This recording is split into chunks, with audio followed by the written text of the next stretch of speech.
Сайн байцгаана уу? Сэлэнг аймаг Манлай сумын Дохол асны сурагч Бэзэл хаваарна.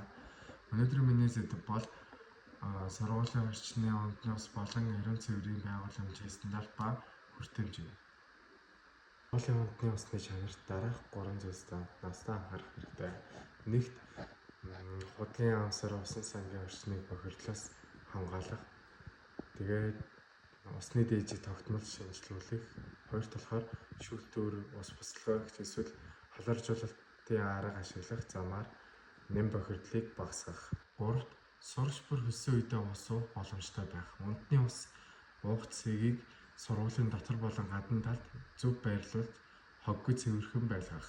Мөн ус уух зан үйл зөв дадлыг төлөвшүүлэх нь чухал. Хүүхдүүд хувийн аягаар хэрэглэх ус уух цэгийг цэвэр байлгах, усыг хэмнэх талаар сургах нь сургуулийн соёлын нэг хэсэг байх ёстой. Хүүхдийн ус уух дадлд сургууль чухал үүрэгтэй. Усны сав ус төгөөрийг цэвэрхэн байлгаж усыг хэлбэр хүрэх газарт байлуулах нь сурагчдыг илүү ус уухыг хэвшүүлдэг. Цэвэр усны хүртээмж сайжирснаар сурагчдын анхаарал төвлөрөл идэх, сайжирч халдвар төвчний эрсдэл буурдаг болохыг олон улсын судалгаагаар харуулсан байдаг. Байгаль орчны хамгаалалттай уялдуулан сургуулиуд дахин боловсруулах боломжтой усны савыг хэрэглэж хоомцор хаягдлыг багасгах нь доктортой хөгжлийн зорилгод нийцдэг байх нэ.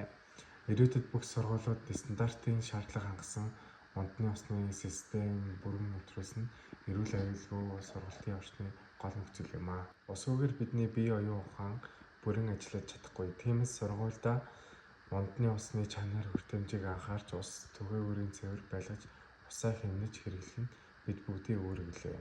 Та нар бол ирээдүйн эзэд. Та бүхний гаргаж буй жижигхэн зөв алдаа ус уух усыг хайрлах, орчноо цэвэр байлгах нь эрүүл нийгмийн суурийг тавьж байдаг.